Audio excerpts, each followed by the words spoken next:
자, 지난 시간 마지막에는 제가 조금 상속과 관련된 우리 세법에서 바라보는 입장을 좀 말씀드렸습니다. 그래서 300쪽에 여러분 부동산 취득세 표준 세율 일반적 부동산에 따라 적용되는 세율입니다. 그래서 결론. 일반적 부동산 취득일 때는 취득의 유형에 따라서 세율이 달라지죠. 뭐에 따라서 취득의 유형에 따라 세율이 달라집니다. 근데 여러분 그 밑에 탄력세 밑에 주택의 취득세율이 있죠. 역시 주택도 세법상 우대 대상이다, 규제 대상이다.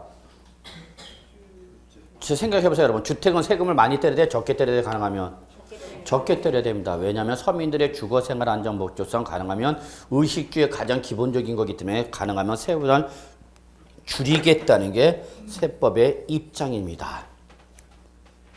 그래서 농지라든지 주택이 나면 항상 얘들은 무슨 대상? 우대. 일반적으로 다른 애들보다 세부담을 무겁게 때린다, 가볍게 때린다. 가볍게 때린다는 게 우리 세법의 입장이에요. 그래서 주택을 유상으로 취득하면 무슨? 유상. 이 두 가지 조건을 모두 충족할 때는 표준세율을 적용하지 말고 취득의 가액에 따라서 세율을 달리 적용하겠다 그 얘기입니다. 그래서 취득가액은 세 가지로 구분하네요, 여러분. 책을 보시면 돼요. 그래서 6억 이하의 소액 주택일 때는 몇 프로? 1%. 6억을 초과하되 9억 원 이하일 때는 일반 주택으로 봐서 2%. 9억을 초과하면 고가 주택으로 봐서 몇 프로? 3%가 됩니다. 그래서 자, 일반적인 부동산일 때 유상은 몇 프로지만 일반적인 부동산을 매매를 취득하면 몇 프로지만 4%지만 그게 뭐라면 주택이면 4%로 때리지 말고 4%보다 낮은 1%, 2%, 3% 때려라. 단 요때 1%, 2%, 3%는 뭘 갖고 구분하라? 주택의 가액에 따라서 결론 내라. 그래서 주택 가액이 6억 이하는 몇 프로? 1%, 6억 초과 9억 이하는 2%, 9억 초과는 3% 외우셔야 돼요, 여러분. 이거는 바로 여러분이 공인중개사가 되면 바로 적용되는 세율이야. 취득세 세율의 대표야. 매매. 왜? 바로 여러분이 부동산의 매매를 중개하는 분들이잖아. 그렇죠? 부동산 매매를 중개할 때 일반적인 부동산은 4%지만 주택일 때는 얘보다 낮다. 또 주택을 취득한 것이 아니라 뭐라면 농지다. 농지를 매매를 취득에다 몇 프로 때려라? 3% 때려라 그랬죠. 그러면 농지와 주택은 제일 높아봐야 3%다. 그러나 나머지는 몇 프로다? 4%다. 그거죠. 좀 구분되십니까? 이해하시면서 정리하셔야 합니다. 그러니까 결론, 우리 세법은 농지나 주택을 볼 때는 세율을 높게 때린다, 가볍게 때린다. 가능하면 가볍게 때리면서 세부담을 줄여주겠다 그 얘기입니다. 이해하셨나요?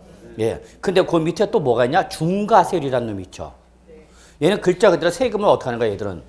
무겁게 때리는 애들이야, 무겁게. 일반적 부동산일 때보다. 그래서 여러분은 일단 거기까지 그런 세법에 대한 기본적 마인드 보시고요. 자, 어디 가느냐, 자, 302쪽 부가징수 가보겠습니다. 별표 3개짜리죠. 역시 시험에 잘 나오는 부분입니다. 자, 그러면 세법의 당사자는 누구랬어요, 여러분? 과세권자와 누구랬죠, 여러분? 납세 의무자입니다. 자, 제가 총론 시간에서 이 부가징수 방법은 무지하게 중요하다고 말씀드렸어요. 그래서 이 부가징수 방법은 납세 의무자가 과세관청에 액션을 취하는 뭐와? 신고 납부와 거꾸로 과세권자가 세액을 계산해서 여러분한테 고지서를 보내는 뭐? 보통 징수 크게 몇 가지가 있다? 2가지. 그리고 이거와는 별개로 무슨 방법이 있다 여러분? 특별 징수. 그래서 징수의 편의가 있는 자로 하여금 과세관청을 대신해서 납세의무자로부터 세금을 받고 그거를 과세관청에 납부하라. 이걸 국세에서는 뭐라고 한다 했죠 여러분? 지방세에서 특별 징수를 국세에서 뭐라고 그랬어요 여러분? 예, 그죠. 이거 생각하시면 되잖아. 원천 징수 여러분 다 아시잖아. 그래서 결론은 지방세 부가징수 방법은 몇 가지가 있는가? 3가지. 신고납부, 보통징수, 특별징수 3가지가 있죠, 여러분. 근데 액션의 주체가 다른 거죠? 신고납부는 액션을 누가 취하는 거예요, 여러분? 납세 의무자가 액션 취하는 거죠. 보통징수 액션을 누가 취하는 거예요? 과세권 내시하는 거죠. 그 다음에 특별징수는 징수의 편의가 있는 자. 징수의 편의가 있는 자. 세 가지야. 그러면 취득세는 이 세 가지 중 어떤 걸 할 거냐 그 얘기야. 그러면 취득세는 원칙이 뭐라고 했어요, 여러분? 신고 납부. 근데 이러한 신고 납부가 이루어지지 아니하면 어디로 가라, 여러분? 보통 징수로 가라. 그입니다. 이게 기본이죠. 그래서 여러분 거기 신고 및 납부 있죠? 거기다 좀 위에다 적으세요. 뭐라고 적어놔야 돼? 원칙. 잡으셔야 돼요. 원칙 꼭 적어놔야 돼. 근데 이러한 신고 납부가 이루어지지 않으면 어디로 가요, 여러분? 보통 징수. 뭐로 가는가? 예외. 그러니까 이런 걸 딱딱 구분해야 돼. 신고 및 납부, 보통 징수다. 이게 언제 때 적용하는 건지 모르면 안 되는 거죠. 그래서 결론 낼게요. 취득세 부가징수는 원칙 뭐다? 신고 및 납부. 그렇게 액션을 누가 취하라? 납세 의무자가 액션을 취하라. 과세관청이 어떻게 하라고? 신고하고 엔더 뭐하라? 납부하라. 그 얘기죠. 이게 대원칙이죠. 그러면 항상 납세의무자 보고 신고 납부하셔 라고 할 때는 언제까지 하라는 기한을 정해줘야 돼? 안 정해줘야 돼? 정해줘야죠. 그게 바로 뭐가 나오는 거예요, 여러분? 신고 기한이 나오는 거죠. 그래서 신고 및 납부는 반드시 신고기 나오고 항상 시험에는 요 신고 기한이 나오는 거예요. 시험에는. 신고 납부가 뭐냐고 물어보진 않아요, 여러분한테. 신고 납부를 할 때 신고 기한이 언제까지냐 그 얘기죠, 여러분. 네, 그래서 신고 납부에서 뭐가 제일 중요한가? 신고 납부가 중요한 거예요, 여러분. 그래서 원칙과 예외가 있는데 일단 뭐 우리 한번 요거 정도 봅시다. 원칙. 자, 취득일로부터 자, 밑줄 며칠이네요? 60일. 일수 계산하네요. 60일로부터. 동그라미 60일 꼭 기억해 주셔야 돼요. 요 출제 살짝 바꿔요. 30일로 바꿀 수 있어요. 30일은 옛날 규정입니다. 지금은 60일입니다.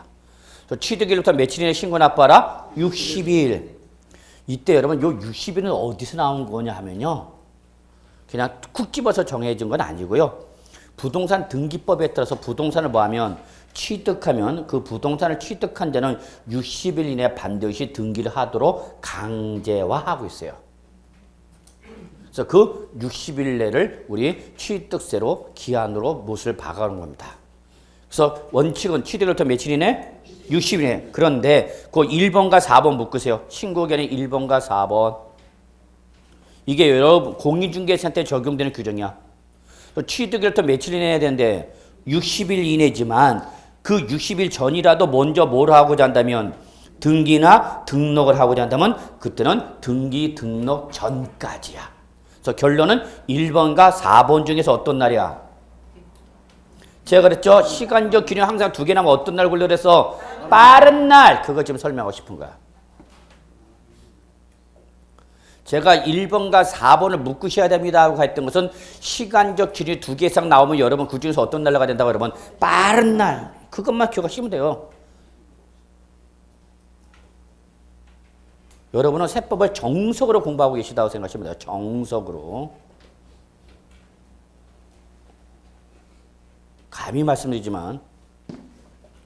그래서 결론은 1번과 4번. 자, 그러면 결론 낼게요, 여러분이 공인중개사가 되셔서 부동산의 매매를 중개했을 때 그 취득자한테 뭐가 돼? 취득세. 그러면 잔금을 지급한 날에 뭐 한 걸로 보고 취득한 날로 보고 그날 또 며칠이네? 60일 이내에 내셔야 되는데 그 전에 뭘 하고자 한다면 등기를 하고자 한다면 그 등기를 하기 전까지야. 등기 전까지야. 전체에다 동그라미 시뻘겋게 쳐야 돼. 포인트 잘 잡아. 등기 등록 전. 요걸 출제를 예전에 시험에 나왔을 때 요거를 후로 바꿔놨다. 등기 등록 후. 한 글자 바꿔. 그 바뀐 게 보이면 눈에 보이는, 답이 보이는 거고 바뀐 게 안 보이면 여러분. 그러니까 실제 시험에서 내가 몰라서 틀린 건 어쩔 수 없지만 뻔히 알면서 내가 문제 왜 이렇게 풀었지? 환장하는 경우도 많아요. 그래서 결론. 1번과 4번 묶고 놓으셨죠? 그로부터 어떤 날? 빠른 날. 그런데 그때까지 거기 보통 징수 보세요, 여러분. 취득세 납세 문제가 신고 또는 납부문을 다하지 않을 때 밑줄 보통징수 옆에 취득세 납세 문제가 신고 또는 납부문을 다하지 않을 때 이게 바로 보통징수 사유. 언제 때 보통징수로 가느냐 그 얘기야. 그럼 결론 신고 납부를 했을 때 안 했을 때 안 했을 때 안 하면 그때는 예외로 올라오라. 보통징수로 알아 그 얘기야 여러분.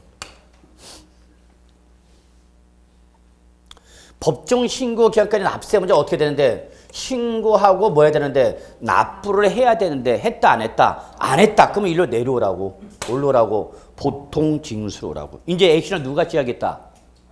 과세권자가. 너 왜 신고 납부를 했는데 안 했어? 그래 안 해? 과세권자가 여러분한테 뭘 계산해서 세액을 계산해서 뭘 보내줘? 고지서를 보내주죠. 요때 신고 납부를 안 했죠? 하시오. 그런데 안 했으니까 안 한 거에 대한 제재가 들어가야 되겠죠. 그게 뭐야? 가산세야 금이야? 세죠. 가산세. 신고하시오 납부하시오라는 의무를 이행하지 않았으니까 그 의무 신고 의무 납부 의무라는 걸 이행하지 아니한 것에서 뭘 때린다고? 가산세죠. 그래서 여러분 그 밑에 가산세가 나와 있죠. 찾으셨어요?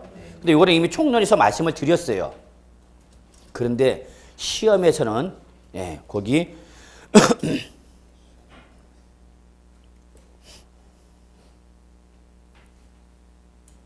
중가산세가 빠졌네. 그 가산세 밑에다가 여러분 하나 적어놓으세요. 중가산세라는 것이 있습니다. 가산세 밑에다가 하나 더 붙여놔. 중가산세. 가산세에다가 취득세는 일반적인 가산세 외에 또 뭘 때리냐? 중가산세를 때립니다. 예, 취득세에서는 가산세는 시험에 나오면 얘가 나옵니다.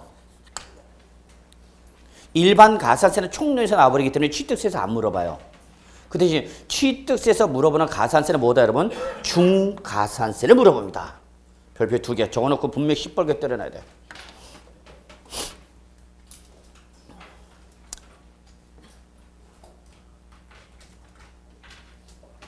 일단은 여러분 무슨 소리인지 잘 못 알아듣겠다 괜찮아요. 일단 제가 꼭 좀 표시 좀 해달라는 것만 쭉 좀 해주세요. 뭐가 중요하다는 것만 알고 가셔도 성공한 거예요 여러분. 어차피 복습은 여러분이 하셔야 되는 거니까. 뭐가 중요한 건 알아야 될 거 아니야. 그래서 가산세 밑에다 적어놓으셨어요. 중가산세라는 놈이 있다. 취득세는. 얘는 오로지 취득세만 있어요. 취득세만 있는 그죠. 그러니까 취득세가 아니면 다른 데서 중가산세를 물어볼 수가 없어요. 그래서 취득세에서 가산세가 나면 여러분 시험에 일반 가산세를 물어보지 않고 뭘 물어본다고요? 중가산세를 물어봐요. 뭘 물어보는지 아셔야죠. 뭘 물어보는지 출제원이.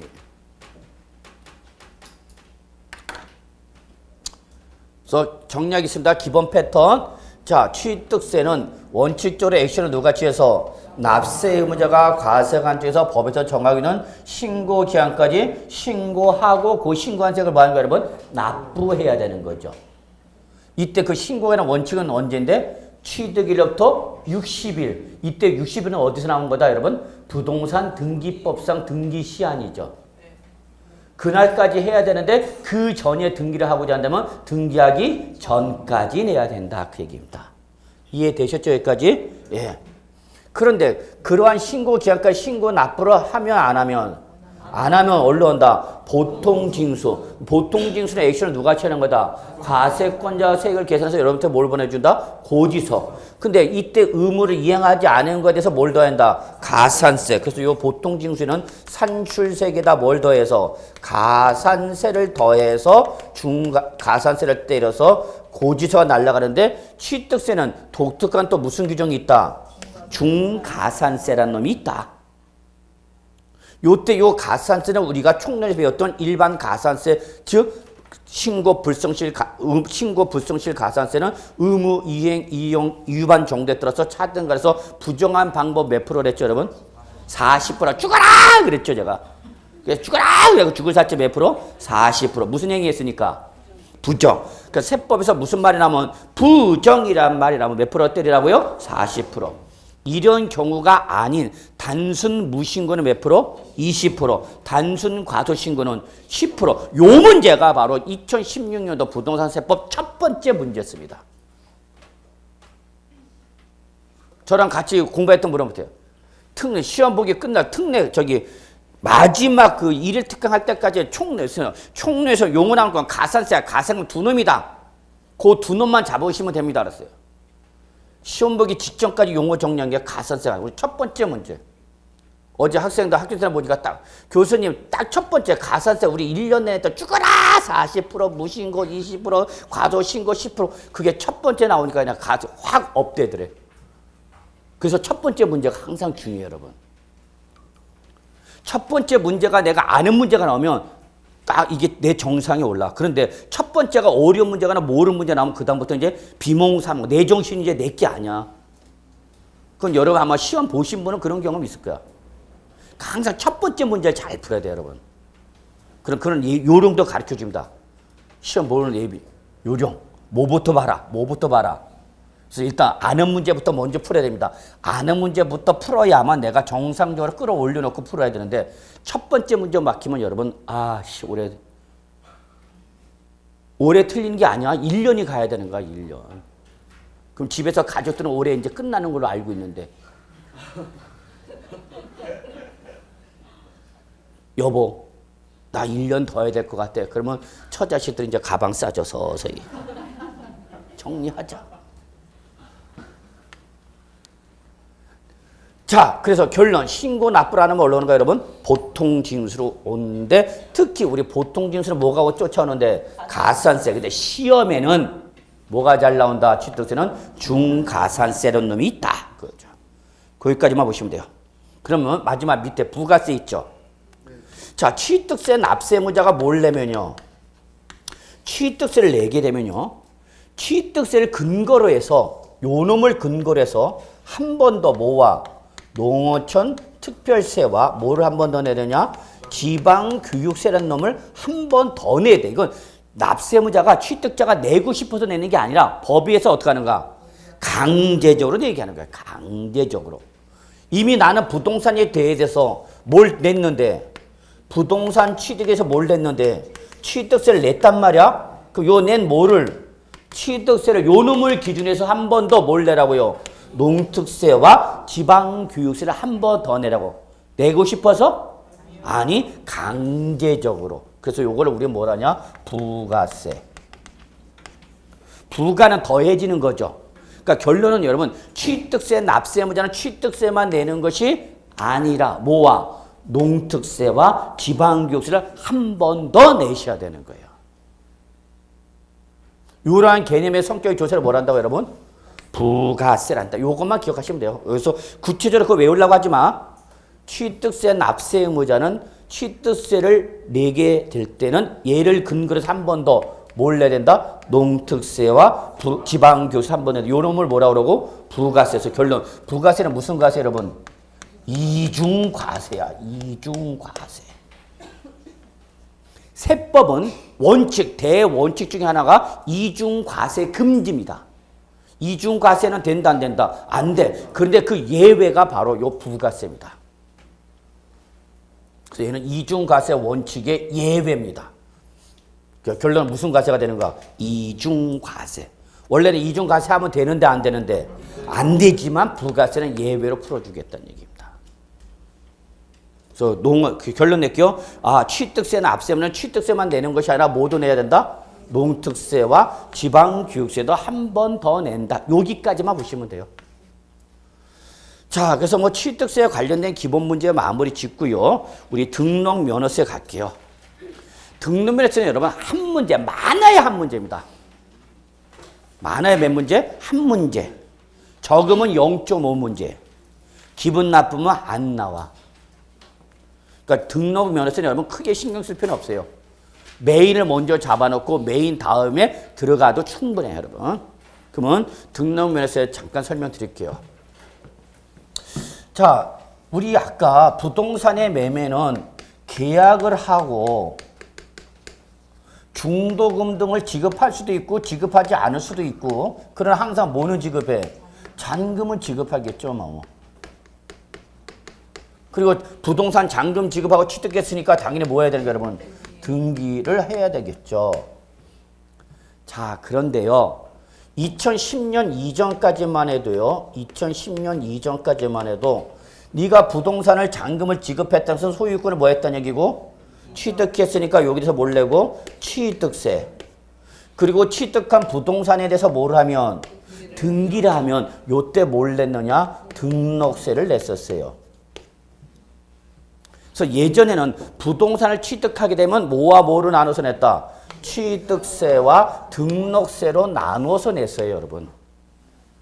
근데 결국은 부동산을 취득하면 취득세도 내고 다시 또 뭐도 등록세도 또 내야 돼. 그러니까 일을 몇 번 해야 되는가? 2번을 하는가? 정상들 매매를 취득한 사람은. 자, 상속을 받대. 그럼 상속을 받았으니까 어쨌거나 취득이 일어났으니까 뭘 내고? 취득세. 그럼 이제 상속받은 부동산 뭐 해야 되는가? 상속 등기되겠죠. 그럼 또 뭘 내야 돼? 등록세 또 내야 돼. 드디어 오늘 집에 가서 아저씨 족쳐갖고 증여받았어. 그래갖고 족쳐갖고 증여받았어. 증여받으니까 뭘 내고? 취득세. 그리고 또 증여받은 부동산 뭐 해야 되니까? 이전 등기되니까 또 뭘 내야 돼? 등록세. 어차피 취득하니까 취득세, 등록세 2번씩을 내더라니까. 그러니까 귀찮아 안 귀찮아? 귀찮아. 여러분도 귀찮고 과세관청도 귀찮은 거야. 그래서 2011년부터는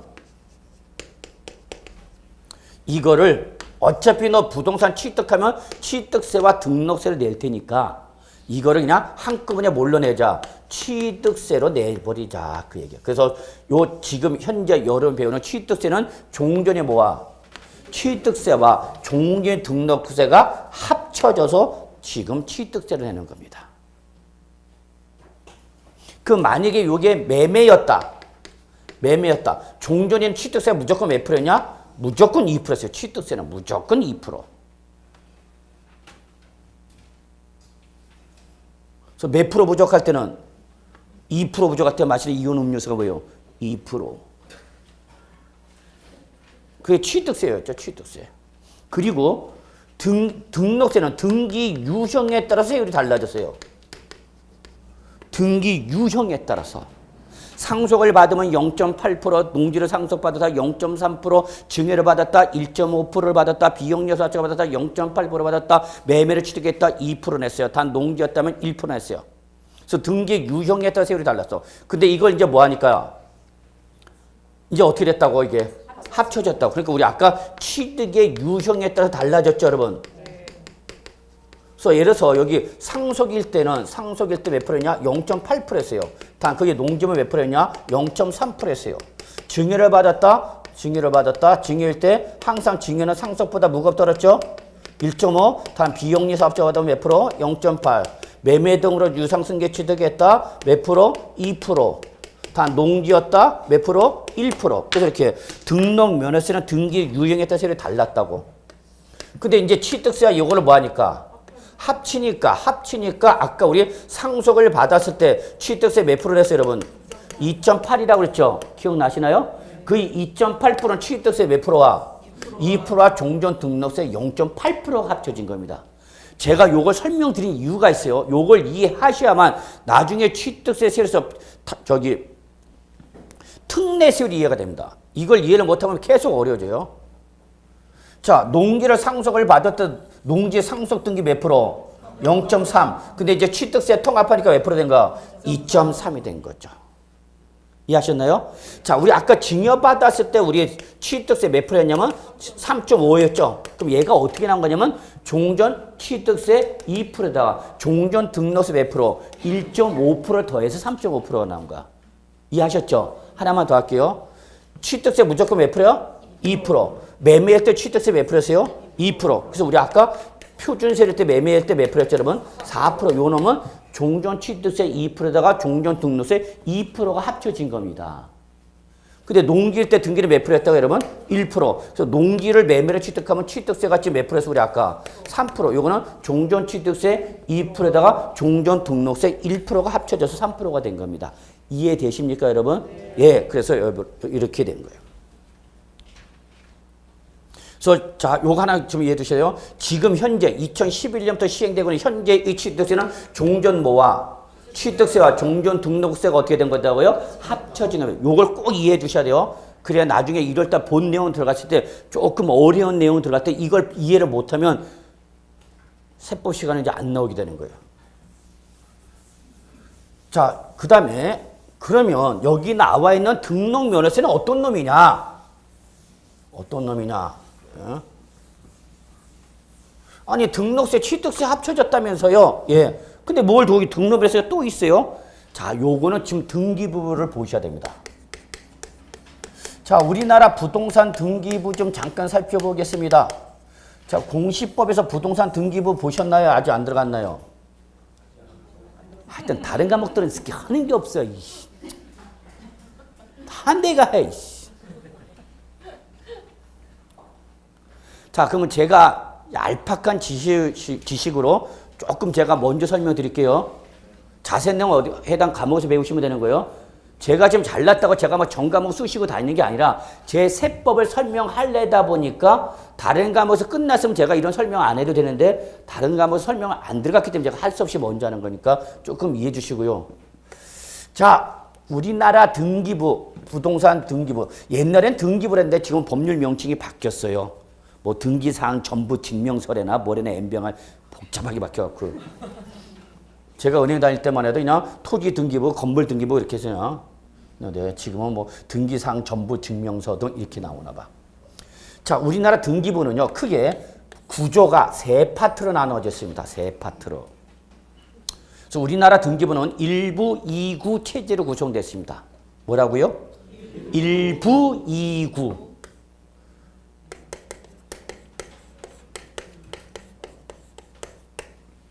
하나의 부와 두 개의 구로 구성되어 있다. 그 얘기입니다.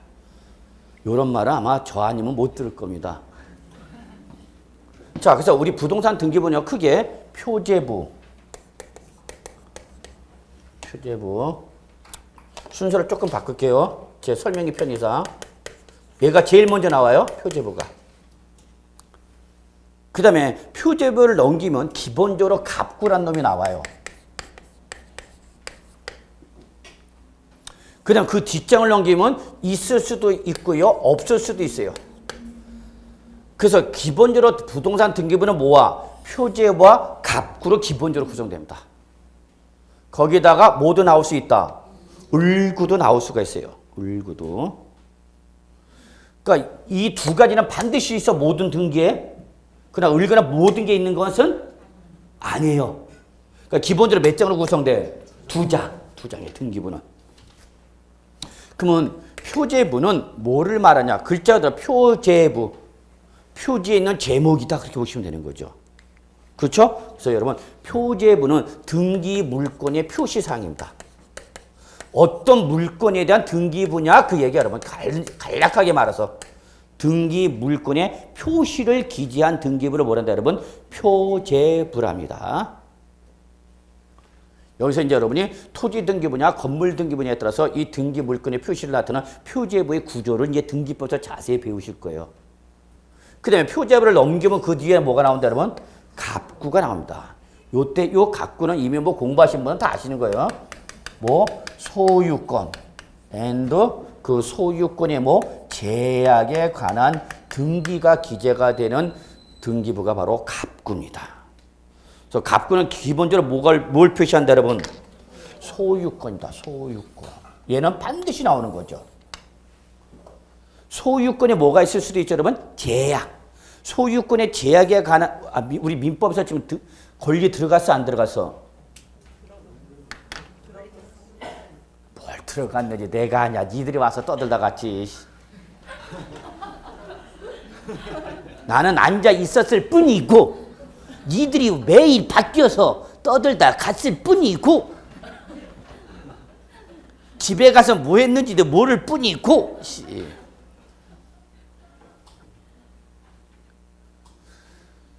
소유권의 제약에 관련된 대표적인 등기가 바로 압류등기입니다. 들어갔나 안 들어갔나 압류는?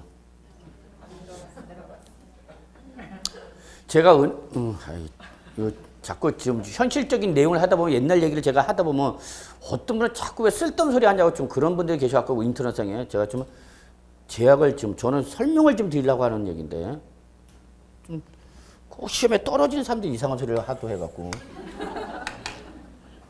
학교 가신 분들 그런 얘기 안 해요. 교수님 찍어준 거 다 나왔다 그러고 정말 열광해 주신 거 느끼고 있다고 그러는데 안 되는 들이 뭐라고 그래요. 은행에서 대출금 주택자금 주택을 담보를 해서 대출 나가겠죠 여러분. 뭐 여러분 주택자금 대출 다 아시죠? 예. 그럼 은행에서 주택자금 대출하면서 여러분을 믿고 해줘? 담보를 믿고 해줘? 담보 믿고 해줘. 여러분 안 믿어. 은행이 왜 여러분 믿어? 나도 나를 안 믿는데. 자, 그러면 여러분이 은행에서 대출을 받는 조건으로 여러분이 담보를 제공하고 그 제공한 담보 물건이 은행에서 저당권이나 권리를 갖고 있습니다라는 걸 불특정 다수인한테 뭐 하기 위해서? 공시를 하기 위해서 등기부에 기재를 하는 거죠. 그때는 뭐가 나오는 거야 이제? 을구가 나오는 거죠. 을구는 바로 뭐라는 말하냐? 소유권을 제외한 권리, 물건과 임차권 등이 기재하는 거죠. 그럼 은행에서 내가 소유권 이전 등기를 한다. 대출 받으면서 집을 샀어. 그래서 무슨 등기했어? 이전 등기. 그럼 갖고 일어나겠죠? 소유권 내면으로 넘어갔죠, 여러분? 그 은행에서 뭘 받았으니까? 대출을 받았으니까 은행에서 당연히 뭘 설정해? 저당권은 담보 물건을 설정하겠죠. 저당권은 담보 물건은 소유권이 아니니까 갑구에 기재가 되는 것이 아니라 어디 기재된다고요? 을구에 기재가 된다고요. 그러면 여러분이 주택을 매입하거나 주택에 임대차 들어갈 때 여러분 제일 먼저 뭘 확인하셔야 돼요? 등기부 띄우셔야죠. 등기부 띄워갖고 나랑 매매 계약을 체결하는 자가 이 등기부상의 소유자인지를 뭐로 어디를 통해서 확인하고? 갖고 봐야죠. 그래서 주민등록증 까봤고 등기부상의 소유자로 법률상 수로 나와 있는 자 제대로 맞는지 이걸 확인을 안 하면 사기당하는 거죠. 뉴스에도 가끔가다 나오죠. 공인중개사가 임차인한테는 무슨 계약을 체결하고? 전세계약을 체결하죠. 전세계라고 집주인한테는 무슨 계약을 맺는 걸 해갖고 월세 계약하는 거고 그 차익을 지가 띵겨먹고 나중에 일정한 금액이 모이면 튀는 거죠. 그럼 뉴스 시간에 나올 뿐이죠. 저는 공인중개사가 임대차 계약을 전세 계약을 맺기로 해서 전세 계약을 맺었는데 알고 보니까 나중에 집주인 나라서 왜 자꾸 월세를 안 주냐고 그랬다고. 나온 거죠.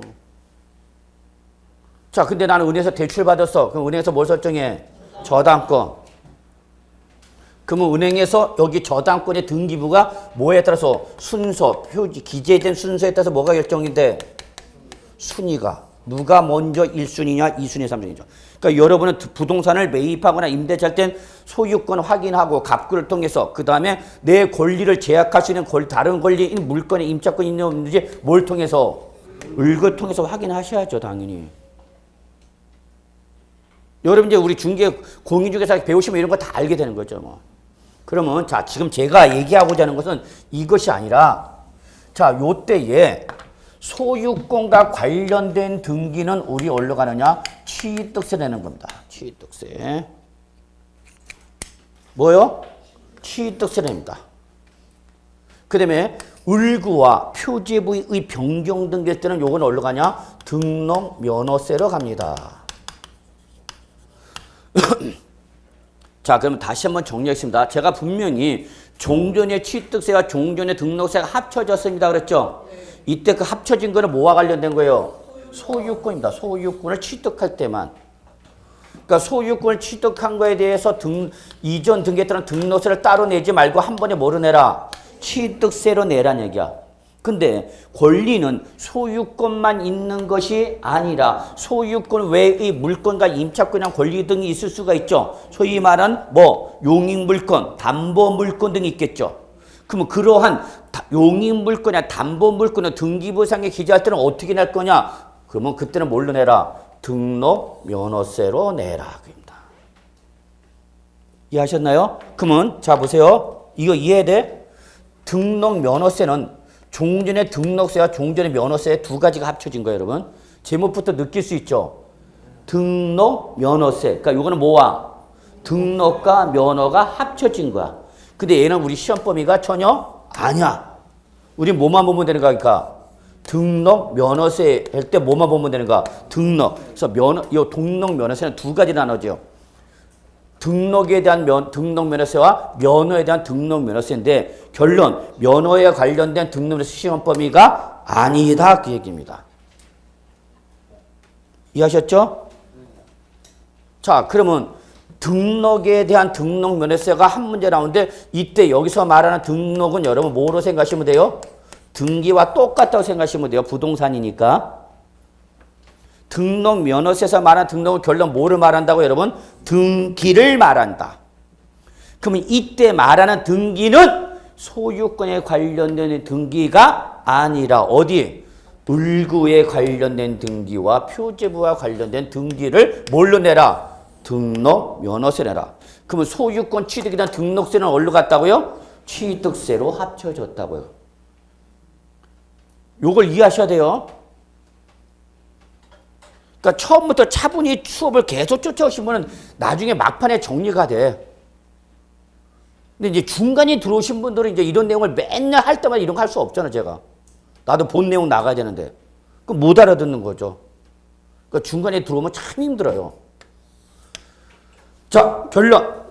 갑구와 관련된 소유권 관련 등기를 지금은 등록면허세 내는 것이 아니라 어디로 가고 취득세로 가고 표제부에 대한 변경 등기나 소유권을 제외한 기타 물건과 임차권에 관련된 등기는 어디로 낸다? 등록 면허세로 낸다. 그입니다.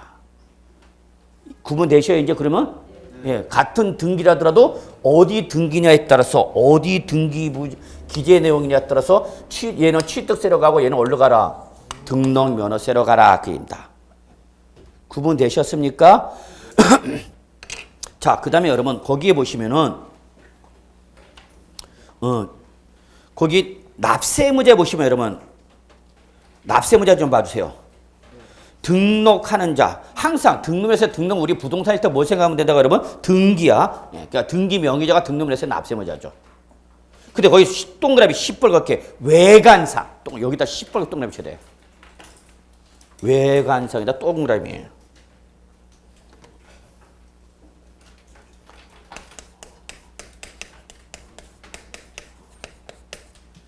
외관상, 바깥으로 보이는 모습 그대로. 다른 말로 이렇게 적어놓으세요. 형식상. 이게 등록면허세의 가장 중요한 칩니다. 그래서 결론, 등록면허세 무슨 주의를 취한다? 형식주의 과세 원칙을 취한다라는 것만 기억해 두시기 바랍니다. 이게 취득세와 다른 점이에요. 등록면허세는 요 정도만 봐두시면 돼요. 나머지 다 취득세 똑같기 때문에. 등록면허세는 사실상이 나오는 것이 아니라 뭐가 나와야 돼요, 여러분? 외관상 또는 형식상이란 말이다. 그래서 결론 요거 꼭 적어 놓으셔야 됩니다. 따라서 형식주의 과세의 원칙이기 때문에 등록면허세는 절대 무슨 말 못 나온다? 사실상이란 말이 못 나온다는 걸 꼭 기억해 주셔야 됩니다. 등록면허세를 설명하는 말에서 무슨 말이 나오면 사실상이란 말이 나오면 게임 끝! 거기서 끝이야. 끝나버린가? 그건 무조건 틀린 거야. 감사합니다 하고 기도해주고 턱 찍어버리면 돼. 그러면 등록면허, 자, 우리 세법은 무슨 과세 원칙이었죠, 여러분? 실질 과세 원칙이에요, 대원칙이. 그래서 경제적 실질과 법률상 형식이 다르면 뭐에 따라서 과세하라? 실질에 따라서. 근데 이거는 모든 세법의 기본 원칙이랬죠? 그래서 우리 부동산 세법은 다 실질 과세 원칙이야. 그런데 그 놈에 뭐가 있더라고? 예외. 그 예외가 형식주의 과세고 그 예외를 취하는 놈이 바로 뭐다? 등록면허세입니다. 그러면 이제 여러분 이런 생각하셔야 돼요. 아니, 남들은 다 실질 과세 원칙을 취할 때 얘는 무슨 주의를 취한다고? 형식주의를 취하고 있더라. 그럼 얘는 왜 그러냐라는 생각 한 번 정도 해보실 필요 있죠. 남들은 다 예스. 그런데 나만 아니요. 남들은 다 아니요 할 때 나는 예스. 남들은 다 하야. 그런데 나는 하야 반대. 그런 사람들도 있더란 얘기야. 있어요. 이상한 사람도 있어요. 다른 다 하야라는데 나는 하야 반대한다? 그렇게만 이거 없었던 걸로 해야 되겠다. 이것도 게시판 글 올라가겠다. 정치적 얘기한다고. 남들은 다 실질 과세 원칙을 취해서 뭐로 찾는데 사실상. 근데 등록면허세는 무슨 주의야? 형식주의. 그래서 무슨 말이 절대 못 나? 사실상이란 말이 못 나. 그래서 얘는 나오면 뭐가 나와야 돼? 외관상이란 말이 나오거나 형식상 말이 나와야 돼. 그럼 물어보겠습니다. 등록면허세야, 등록면허세야. 남들은 다 실질 과세 원칙을 쳐서 사실상 쫓아갈 때 너는 왜 형식주를 취함으로써 외관상을 쫓아갔니? 물어봤어요. 그랬더니 등록면허세가 다 얘도 나름대로 이유가 있어요, 없어요? 있어요, 여러분. 저도 사실상 실질 과세 원칙을 취하고 싶었으나 형식상으로 갈 수밖에 없는 눈물 어린 이유가 있답니다. 뭔데? 그랬더니 이건 여러분이 등기법에서 배워요. 근데 등기법에서 아직 안 배웠다고 해서 제가 먼저 말씀드린 거예요. 그럼 여러분이 등기를 신청하시면 등기 담당 공무원이 여러분 등기 신청 내용을 받아주겠죠. 이때 그 등기 신청 내용에 대해서 등기 담당 공무원이 심사를 할 수 있는 권한이 있습니다. 이때 등기 담당 공무원이 심사할 수 있는 권한은 두 가지로 구분합니다. 실질적 심사 권한과 형식적 심사 권한 두 가지가 있는데 우리나라 등기법상 우리나라 등기 담당 공무원은 형식적 심사 권한만 가지고 있고 실질적인 사실상 심사 권한은 없습니다. 무슨 말이냐면 등기 신청이 있게 되면 그 등기 신청 내용이 진실한 권리 관계와 일치가 되는지 여부를 확인할 수 있다 없다? 없어요. 그냥 등기 신청을 하면 등기 신청상의 형식적 요건만 구비하면 그자가 진정한 권리자임을 묻지 않고 그대로 등기를 받아줍니다. 뭐만 갖춰주면? 형식적 요건만. 그래서 여러분이 나중에 배우시겠지만 우리나라 부동산 등기부에는 공신력이 없습니다. 또 뭐가 없다고? 공신력이 없습니다. 공신력. 공신력은 뭐냐? 부동산 등기부의 기재상의 진실한 권리관계와 일치가 된다는 보장이 없다는 얘기입니다. 그럴 것이라는 등기부상의 기재상은 추정력만 제공할 뿐입니다. 그러면서도 하는 이유는 제3자한테 대항을 하기 위한 권리를 갖기 위해서 대항력을 갖추기 위한 조건으로 등기를 하게 하는 겁니다. 까불고 있어요. 그래서 결론. 등기 담당 공무원이 등기 신청을 받으면 실질적인 심사 권한이 있고요, 없고요? 없고요. 그냥 뭐만 갖추려면 형식적 심사 권한만 갖추면 받아줄 수밖에 없어. 등기 담당권이 안 받는다고 안 받을 수가 없어요. 그러면 그 등기 행위를 과세계획처럼 등록세도 당연히 뭐로 가는 거야? 형식주의를 취할 수밖에 없는 거예요. 이해하셨나요? 그래서 등록면에서는 실질 과세 원칙이 아니라 무슨 주의를 취한다? 형식주의 과세 원칙을 취한다는 거죠. 그 다음에 하나 더. 마지막. 여러분이 반드시 무슨 등기, 뭐를 하기 전에는 등기를 하고자 할 때는 반드시 등기를 하기 전에 최소한 그 등기 신청서에는 등기를 하고자 할 때는 취득세 영수증이나 또는 반드시 뭐가 있어야 돼요, 여러분? 등록 면허세 영수증이 반드시 등기 신청서에 어떻게 되어야만 첨부가 되어야만 받아줍니다. 여러분이 무슨 등기를 하고자 하더라든지 그 등기소 가서 등기 신청을 하고자 할 때는 거기에 대한 취득세 또는 등록 면허세 영수증이 있어야만 받아줍니다. 물론 실무 나가시면 여러분 부동산을 매입했을 때는 여기다가 국민주택채권을 매입하셔야 되고요. 국민주택채권을 매입하셨던 국민주택채권 매입 필증을 첨부하셔야만 받아줍니다. 까불고 있어요. 그래서 여러분이 등기를 하고자 할 때는 반드시 그 등기 신청서에 뭐를 취득세 또는 등록 면허세 영수증이 있어야 됩니다. 둘 중에 하나. 그러면 취득세 영수증은 언제 때? 요거죠, 요거. 소유권 이전 등기를 할 때 소유권 관련 등기를 어디로 간다고 그랬으니까 취득세, 그러니까 무슨 영수증이 있어야 되고 취득세 영수증이 있어야 되고 담보물건이나 용익물건을 먹어야 할 때는 등기를 하고자 할 때는 뭐가 있어야 된다고? 등록 면허세 영수증이 있어야 된다고. 이해하셨어요? 그래야만 뭘 받아준다고? 등기 신청을 받아줍니다. 그러니까 등록 면허세는 등기를 한 다음에 내는가 등기를 하기 전에 내야 되는 거예요. 등기를 하기 전에 내요. 취득세는 취득하기 전에 내요? 취득한 후에 내요? 헷갈리면 안 돼? 취득세는 아까 취득부터 며칠이네? 60일 이내 했잖아. 그러니까 취득세는 취득을 한 다음에 취득세 내는 거지만 등록 면허세는 등기를 한 다음에 내는 것이 아니라 등기 신청할 때 영수증이 어떻게 되니까 첨부를 해야 되니까 여러분은 등기하기 전, 그게 바로 여러분 책 어디 나오는 거냐면 304조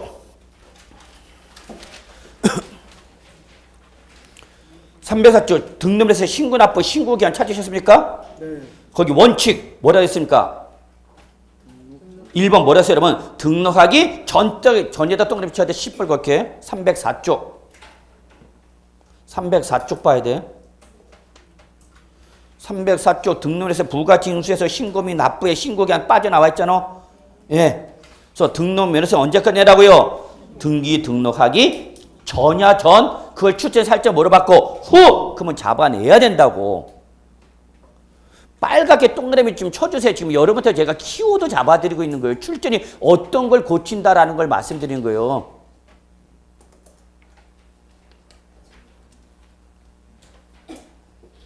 그러니까 저랑 같이 공부하시면 1년 끝나고 나면 13개는 깔고 갈 수밖에 없다는 얘기예요. 16개 중에서. 시험에 나올 거 다 잡아놓고 있는데 우리는. 그럼 왜 등록면허세는 등기를 하기 전에 내야 된다고요? 등기 신청할 때 뭐가 있어야 되니까 취득세 또는 등록면허세 영수증이 있어야만 뭘 받아준다고? 등기 신청을 받아준단 말이야. 이해하셨어요? 그래서 여러분 그 위에 그러면 신고 납부에 동그라미 2번을 봐보세요. 신고기한 바로 위에 2번 있죠? 찾으셨어요? 뭘 하려는 때는? 등기 등록하는 때는 등기 등록 신청서에 뭐가 있어야 된다고요?